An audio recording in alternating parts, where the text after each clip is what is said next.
Ayan. Tumaas yung paa. Tapos bubuhusan na lang ng semento ito. Ayan. Bubuhusan ng semento para kumapit. Ito naman nakakapit na ito. Ayos na pala. Flooring na oh, mga kabokals oh. Ito mga kabokals, gagawin nila staycation nila Butchoy oh. Ano lang, mura lang entrance dito. Ba, okay na rin to ah. Makapaglangoy-langoy ka na rin dito ah.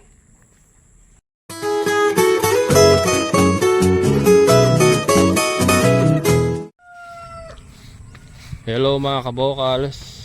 Nandito naman tayo sa ating area. Ikot muna tayo mga kabokals. Pasyal tayo konti. Tignan natin itong mga kapitbahay natin dito na ano, mga nagpapagawa. Ating mga kambing oh.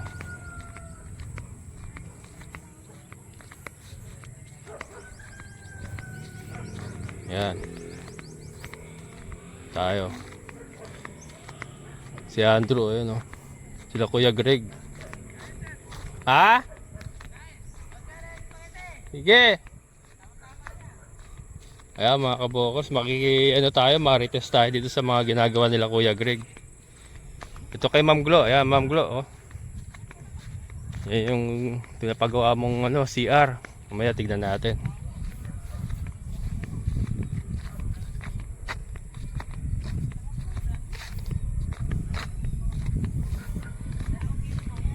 Ano, kakainan sila, nakakaya naman. hindi mo tayo kakain eh. Karating ko lang, galing ako sa Jose del Monte nga.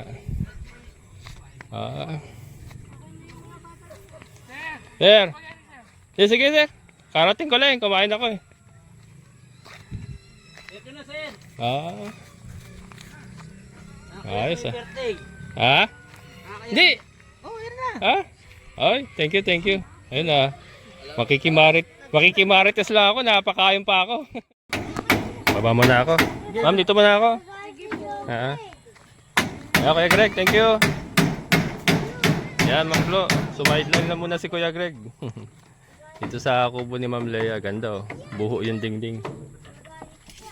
Yan, punta tayo sa ano. Punta naman natin yung loto ni Ma'am Glo. Yan. Viewer din natin from America. From US. Ito si ano, kay Ma'am Glo. Si Kuya Greg din gumagawa dito. Sumideline lang muna doon kasi magkapit bahay lang naman. Ayan. Kapit bahay lang. Magkapit-bahay lang naman sila eh.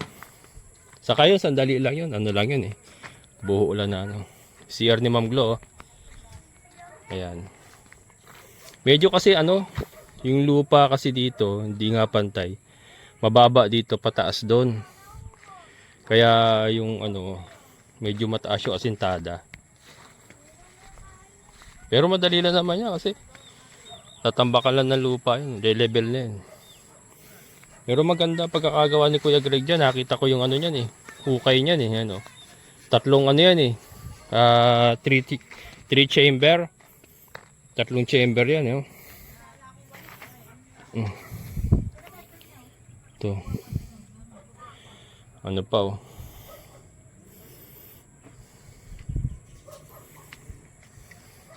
Yan ito yung. Ito sa shower. Shower room yan. Tapos ito yung ano.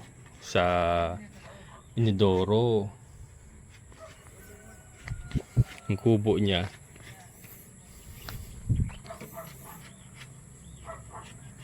Tumaas yung kubo. Actually maganda nga ito mataas eh. Parang ano eh. Nag-overlooking ka eh. Nag-overlooking siya sa ano eh. Yan.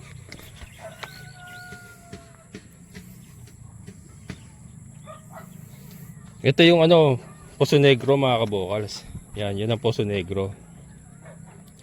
3 chamber yan, 3 chamber. Tapos, at, oh nga, shower room nga kasi may palabas oh. May outlet. Mga shower room na ano. Siguro parang gagawin lang staycation ni Ma'am Glo ito. Yan oh. Tumaas yung kubo niya pero maganda naman, oh. So,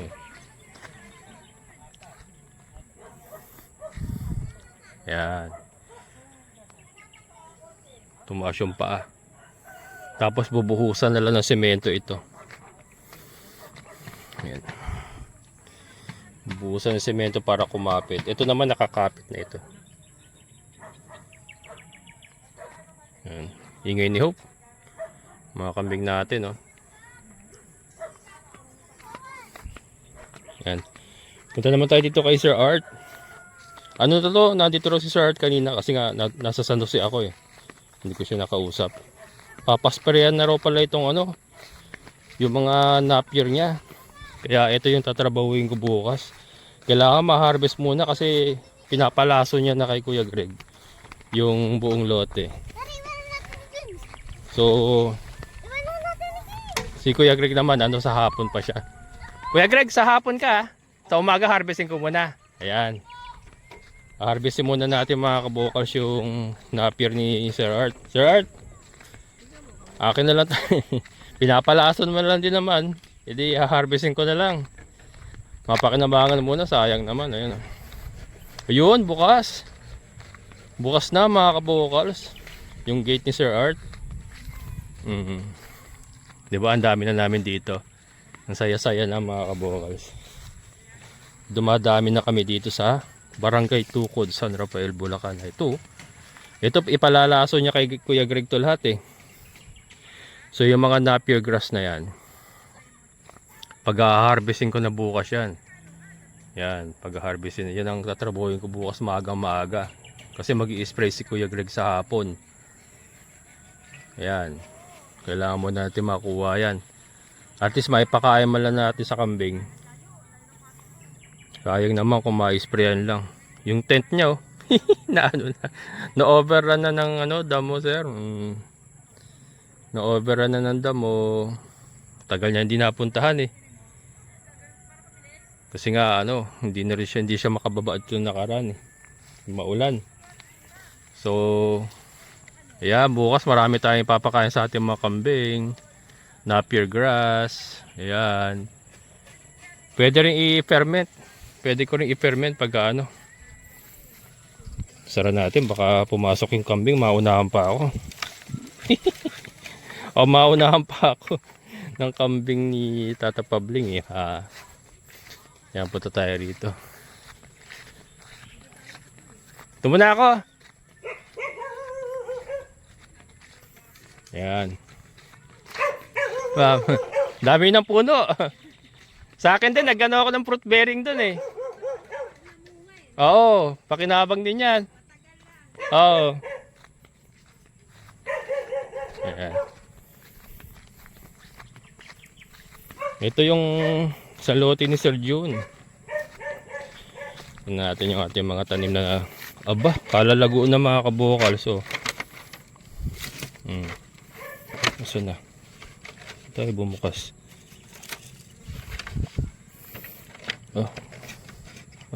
Yun. Kalalago na nung tinanim nating mga napier grass. Ito yung bilinag ko nung nakaraan lang, oh. Lago na. So marami na rin tayong ma-harvest pala dito. Siguro mangyayari na ito mga kabukals kasi parang may mga makahiya din, eh. Harvest na muna din lahat.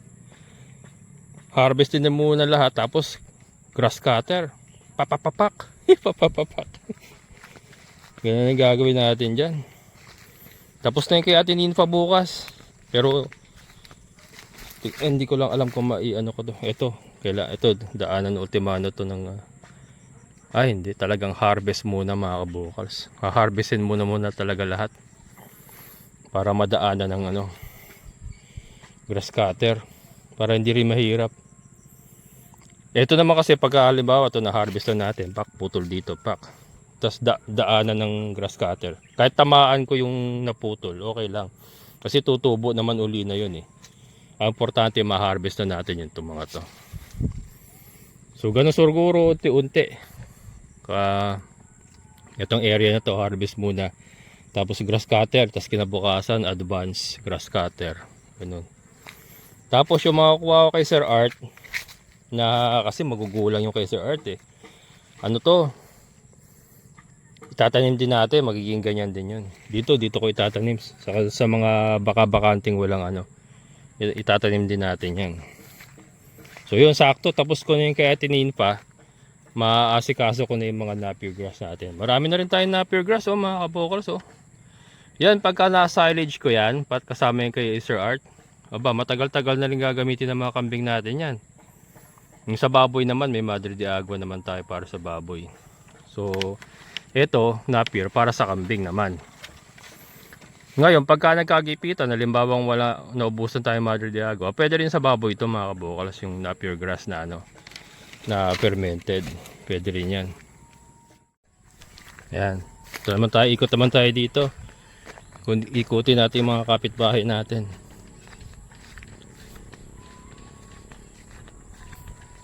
Sila sir, andito rin pala. Sir! Karating mo lang?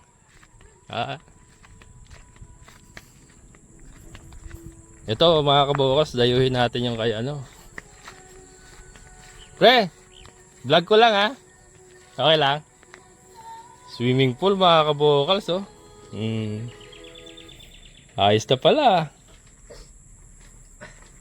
Flooring na, oh, mga kabukals, oh. Ito mga kabukals, gagawin nila staycation nila Butchoy, oh. Ano lang, mura lang entrance dito. Ba, okay na rin to, ah. Makapaglangoy-langoy ka na rin dito, ah. Mga 10 stroke.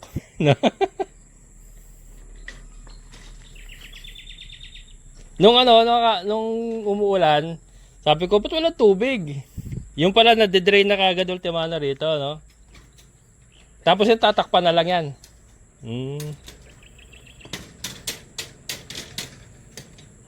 Ayan, no? One man army yan, mga kabukal, no? Hanggang dito ka pa? Ay, nakuha na to, ano? Na ano na eh. Nakuha na pala mga kabukals, oh.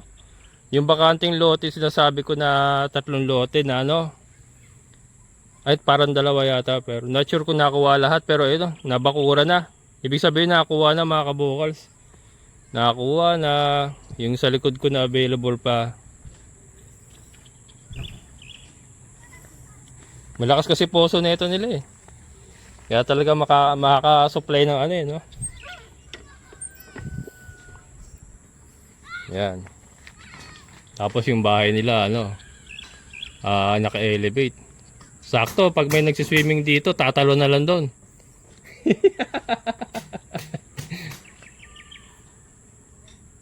Yan. Abangan natin mga kabukals, pag natapos na, kukunan ulit natin. Yung ano, nag-ooperate na. Andiyan pa sila sir, ano? Oh. Dito muna ako. Yeah. Ayan mga kabukals, umikot lang tayo para ipakita ko sa inyo yung update. Ayun, doon sa mga kausap ko na nagpaplano pa mag site view na titignan nito, malamang sa komang mga kabukals nakuha na kasi nakakordon na yun. Ayun, oh. Nakakordon na, ibig sabihin na ano na yan, na either na pa-reserve na or baka na down payment na yan kasi may ano na, may kordon na mga kabukal. Sayang, oh. 3 lote yan eh. Dito nga lang sa likod ko, dito lang malapit na malapit, oh. So yan, ito pong aming kapaligiran dito, yun, oh. Ganda ng ano nila. Pagka yan pa naayos, mas maganda pa yan mga kabukals. Kasi yun ngayon kay Ma'am Glo, ayun yung kubo ni Ma'am Glo. Balik na tayo. Doon sa kabilang side, ayun. Staycation din yan mga kabukals, ang kubo na yan, no? Staycation din yan. So,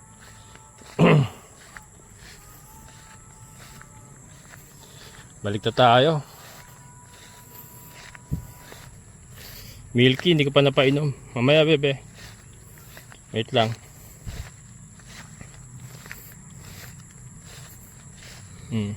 Oo ka na? Kuha mo na ka? Wait lang. Kuha ko tubig. Ayan mga kabokal, so quick update lang dito sa ating area. Umpisa na uli ng paggawa kasi maganda na panahon. Madali ng kumilos. So yun, dumadami na po yung ating mga kapitbahay. Sayang yung yung reopen nga doon, no? Pero not sure, kung interesado pa rin kayo, PM lang po kayo, and then i-coordinate natin kay Ate Glenda. Si Ate Glenda kasi makakaalam niya kasi meron siya updated map na nagsasabi kung nakuha na talaga o hindi. Saka siya kasi yung accredited agent ng opisina. So siya po yung nakakaalam niya kung talagang nakuha na o hindi. Pero sa tingin ko nga, napa-reserve na kasi naka-cordon na. Ayan, maraming salamat mga kabokals. Hanggang dito na lang. Amazing na buhay. Bye-bye!